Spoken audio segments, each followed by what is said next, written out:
तो आज भाई बहन के प्रेम का पर्व रक्षाबंधन है और आज बहनें अपने भाई की कलाई पर रक्षा सूत्र बांधती हैं और उनके मंगल कामना करती है उनके लिए, और इसके बदले भाई अपनी बहन को उनकी रक्षा का वचन देते हैं। रक्षाबंधन के लिए शुभ मुहूर्त सुबह 5:47 से दोपहर 1:24 तक है। इस साल रक्षाबंधन पर सौभाग्य, शोभन, सर्वार्थ सिद्धि योग रहने वाला है और इस बार रक्षाबंधन का त्योहार भद्राकाल के साए से मुक्त रहेगा, यानी आप पूरे दिन आज अपने भाई को राखी बांध सकते हैं।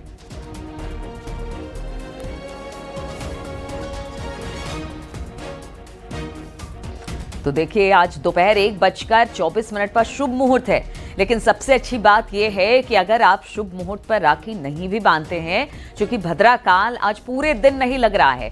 कल जो बीता हुआ कल था यानी 8 तारीख, उसमें भद्राकाल समाप्त हो चुका है, इसलिए आज आप पूरे दिन अपने भाई को राखी बांध सकती हैं। लेकिन उससे पहले की तस्वीर दिखा रहे हैं, जगह जगह सेना के जवानों को और जो देश की सेवा करते हैं उनके लिए बहनें राखी लेकर आई और फिर उनकी कलाई पर उन्होंने राखी बांधी, जिसकी तस्वीर इस वक्त आप देख पा रहे हैं।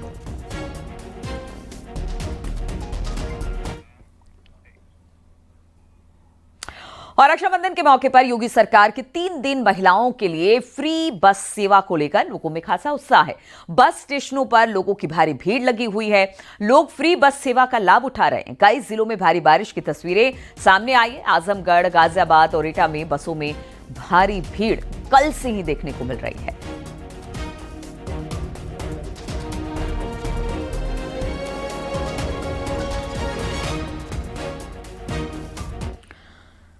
और सीएम योगी ने रक्षाबंधन की बधाई दी है। सीएम योगी ने एक्स पर लिखा, स्नेह की पवित्र गांठ, विश्वास की मौन प्रतिज्ञा, भाई बहन के अटूट प्रेम की जीवंत अभिव्यक्ति। रक्षाबंधन की प्रदेश वासियों को हार्दिक बधाई।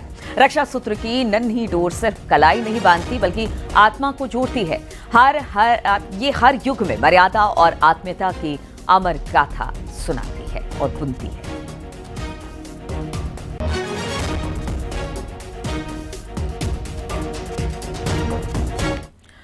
हरदोई में रक्षाबंधन के मौके पर बस अड्डों पर यात्रियों की भारी भीड़ देखने को मिली। यूपी परिवहन विभाग ने महिला यात्रियों के लिए फ्री बस सेवा का ऐलान किया और साथ ही एक साथ भी बस में मुफ्त यात्रा कर सके, इसके लिए सारी व्यवस्था कर दी गई है। इसके लिए बसों की तादाद भी बढ़ाई गई है ताकि जो बहनें हैं उनको किसी तरह की असुविधा अपने भाई तक पहुंचने में ना हो।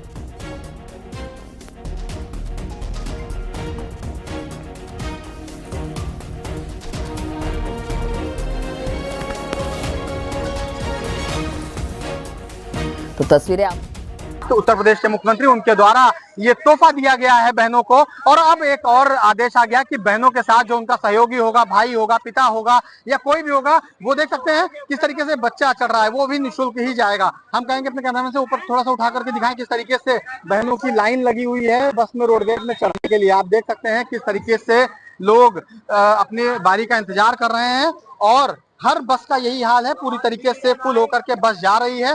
कोई आपको बता दें, लखनऊ से लेकर के कन्नौज, लखनऊ, सीतापुर, फर्रुखाबाद।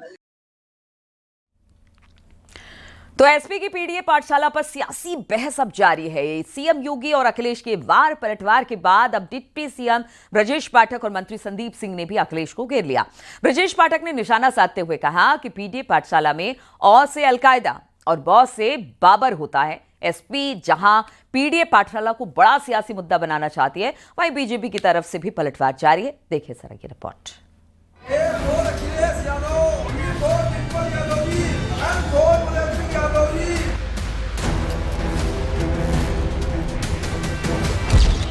पीडीए पाठशाला पर जमकर सियासत हो रही है। डिप्टी सीएम ब्रजेश पाठक ने अखिलेश यादव पर बड़ा हमला बोला है। ब्रजेश पाठक ने कहा कि पीडीए की पाठशाला अ से अलकायदा और ब से बाबर वाली है। उन्होंने कहा कि सपा सरकार में आतंकियों के केस वापस लिए गए थे। तो 2012 में जब समाजवादी पार्टी के मुखिया ने प्रदेश में कमान संभाली थी, सरकार की मुख्यमंत्री बने थे, तो कैबिनेट के पहले दिन पहला एजेंडा उत्तर प्रदेश में जो बम विस्फोट आतंकवादियों ने किए थे उनके मुकदमे वापस लेने को इनका फैसला था। इनको आफर अलकायदा अच्छी तरह याद होगा, इनको आफर आग याद होगा, इनको बाफर बाबर याद होगा। पीडीए पाठशाला पूरी तरह से परिवार डेवलपमेंट अथॉरिटी चला रही है। सीएम योगी ने पीडीए पाठशाला को लेकर कहा कि बीजेपी ने बच्चों को संस्कारों के साथ जोड़कर ग से गणेश पढ़ाया। समाजवादी पार्टी ने ग से गधा पढ़ाने का काम किया।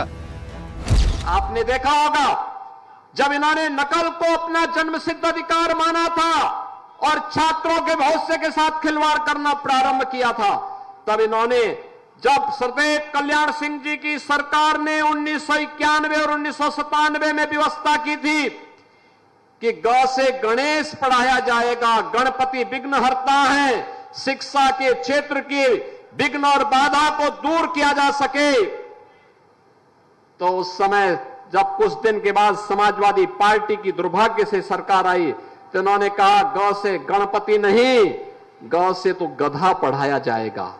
गधा जैसी बुद्धि वालों ने बच्चों के मन में भी उसी प्रकार का भाव पैदा करने का प्रयास किया था। वहीं अखिलेश यादव ने कहा कि हमारे लिए ग से गरीब है, हो सकता है बीजेपी के लिए ग से गधा होता हो। अगर वो चाहते हैं पढ़ाई बच्चे पढ़ें, गाफ और गरीब भी तो हो सकता है। हम लोग गरीब के बच्चे पढ़ा रहे हैं, जो प्राथमिक विद्यालय में जा रहे हैं वो सब गरीब बच्चे जा रहे हैं, उन गरीब बच्चों को हम लोग पढ़ा रहे हैं। गाफ और हमारे लिए गरीब है, हो सकता है बीजेपी के लिए गाफ और गधा हो, जिसने जो पढ़ा हो वही बोल सकता है। यूपी के बेसिक शिक्षा मंत्री संदीप सिंह का कहना है कि अखिलेश की सरकार में सोच की कमी थी, शिक्षा व्यवस्था का मजाक बनाकर रख दिया गया था, शिक्षा का स्तर काफी गिर गया था। कमी सोच की उनके सरकार के समय थी। 2012 से लेकर के 17 तक जिस तरह से समाजवादी की सरकार के समय में उत्तर प्रदेश की शिक्षा व्यवस्था थी, जिसको पूरी तरह से जातिवाद, भाई भतीजावाद और तुष्टीकरण और एक तरीके से प्रयोगशाला के रूप में इन सारी चीजों के बना करके रख दिया गया था और शिक्षा व्यवस्था का पूरी तरह से मजाक बना दिया था। यूपी में अगले साल पंचायत चुनाव और 2027 में विधानसभा चुनाव होने हैं। ऐसे में एसपी जहां पीडीए पाठशालों को बड़ा मुद्दा बनाने की तैयारी में है, वहीं बीजेपी ने भी इसके काट में बयानबाजी तेज कर दी है। Bureau report, news 18, Uttar Pradesh, Uttarakhand.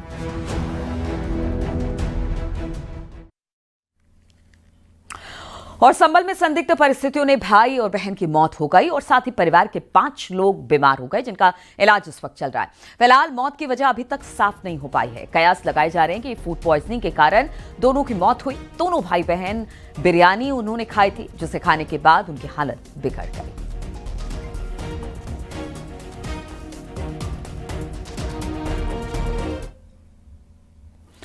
Lakhanpur Kheri से एक खबर है, जहां पर बाइक सवार 2 युवक जिंदा जल गए। हादसे में एक युवक की मौत हो गई, जबकि दूसरा गंभीर रूप से झुलस गया। आसपास के लोगों ने हादसे की जानकारी पुलिस को दी। मौके पर पहुंची पुलिस ने आग को बुझाकर घायल युवक को अस्पताल भिजवाया। वहीं दूसरे का शव बुरी तरह से इस वक्त जला हुआ है।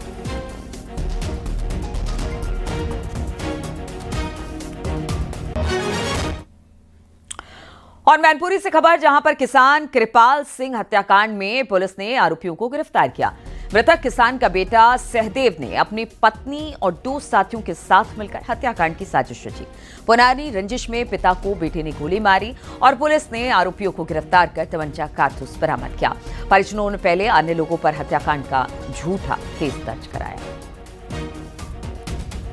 जांच के उपरांत आज हम लोगों को सफलता प्राप्त हुई, जिसमें 4 लोग इसमें सामने आए हैं जिन्होंने इस घटना को कारित किया था। इसमें सतीश है, अनिल है और सहदेव है जो उसका बेटा है, और एक शैलेंद्री है जो सहदेव की जो है वाइफ है। इन सभी ने प्लानिंग आज से 20 दिन पहले करी थी, क्योंकि इन सभी चारों के अपने अलग अलग मोटिव थे। और पहाड़ों पर तो बारिश जो है वो मुसीबत का सबब बनती जा रही है। वहीं मैदानों में पानी से जल जमाव की स्थिति है। नदियों के आसपास उफान की वजह से सैकड़ों गांव इस वक्त बाढ़ की चपेट में है। उत्तर प्रदेश में कई जिले बाढ़ से प्रभावित हैं। देखिए जरा ये रिपोर्ट।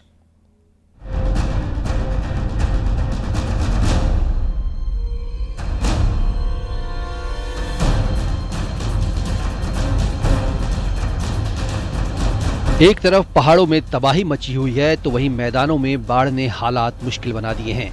यूपी के कई जिले बाढ़ग्रस्त हैं। बलिया में गंगा और सरयू नदी प्रचंड वेग के साथ बढ़ रही है, जिससे यहां 22 पक्के मकान और 298 रिहायशी झोपड़ी पानी में समा चुकी हैं। कई प्राइमरी स्कूल डूब चुके हैं, जिससे पढ़ाई में भी दिक्कत आ रही है। राहत टीमों की तैनाती कर दी गई है। में हमारे परिषदीय विद्यालय भी प्रभावित हुए हैं। कुल अभी तक 78 परिषदीय विद्यालय ऐसे हैं जिनमें पानी है और इस वजह से वहाँ के परिषदीय विद्यालयों को बंद कर दिया गया है और वहाँ छुट्टी घोषित कर दी गई है और सभी स्थानीय वासियों से अनुरोध किया गया है कि वो अपने बच्चों को बाहर न भेजें जिससे कोई दुर्घटना न होने पाए। बहराइच में बाढ़ से हालात खराब हैं। भारी बारिश और नेपाल से छोड़े गए पानी की वजह से बहराइच में कई गांव डूब गए। घाघरा नदी में आए उफान की वजह से लोगों की मुश्किलें बढ़ गईं। कई मकान पानी में डूब चुके हैं। लोग सुरक्षित जगह पर जाने की मशक्कत कर रहे हैं। खेत खलिहानों का नामो निशान नहीं बचा क्योंकि हर तरफ पानी ही पानी दिख रहा है। लोग नाव का सहारा ले रहे हैं। शिवपुर इलाके में मिट्टी के कटान का खतरा है जिसकी जद में दर्जनों मकान हैं। कटान के डर से लोग घर छोड़ रहे हैं। पूरा जो इलाका है यहाँ पर दर्जनों घर हैं जो डूबे हुए हैं बाढ़ के पानी में और लोगों को रहने के साथ साथ सबसे बड़ी जो दुश्वारियां हो रही है वो खाना बनाने की हो रही है ताकि अपने बच्चों को 2 टाइम की रोटी नहीं दे पा रहे हैं वो लोग, जानवरों के लिए चारा नहीं ला पा रहे हैं। तमाम तरह की जो परेशानियां हैं वो इस वक्त यहाँ पर है और इनकी मांग है कि अधिकारी हमको सहूलियत दे और हमें जो राहत मिलती है वो पहुंचाई जाए। राहत सामग्री जो आती है जो मिलती है उसमें कुछ को मिलती है कुछ को नहीं मिलती है। जौनपुर में गंगा के उफान के बाद अब गोमती नदी ने भी अपना रौद्र रूप दिखाना शुरू कर दिया है। नदियों के आसपास रहने वाले लोगों को पानी डरा रहा है। गोमती तट के ग्रामीण इलाके में बाढ़ का खतरा मंडरा रहा है। प्रशासन ने नाव चलाने पर पूरी तरह से रोक लगा दी है। बाबा गोमतेश्वर महादेव मंदिर आधा डूब गया है। जलस्तर भी कम 15 फीट बढ़ गया। आज के डेट में 15 फीट पानी ऊपर आ गया है। जो गोमतेश्वर बाबा का दरबार था वो डूब गया। हनुमान घाट का मंदिर तट डूब गया। हापुड़ के गढ़ मुक्तेश्वर में गंगा का जलस्तर तेजी से बढ़ रहा है। खादर क्षेत्र के गांवों पर बाढ़ का संकट मंडराने लगा है। कई गांव की सीमाओं को पार करते हुए गंगा का पानी आबादी तक पहुंच गया है जिसके चलते प्रशासन भी मुस्तैद नजर आ रहा है। बाढ़ चौकियां बनाई गई हैं। बढ़ते जलस्तर के कारण लठीरा के आसपास के जो हमारे गांव हैं, बड़ावली हो गया, जो मढ़ैया है, वहाँ पे खेतों में पानी घुस आया है।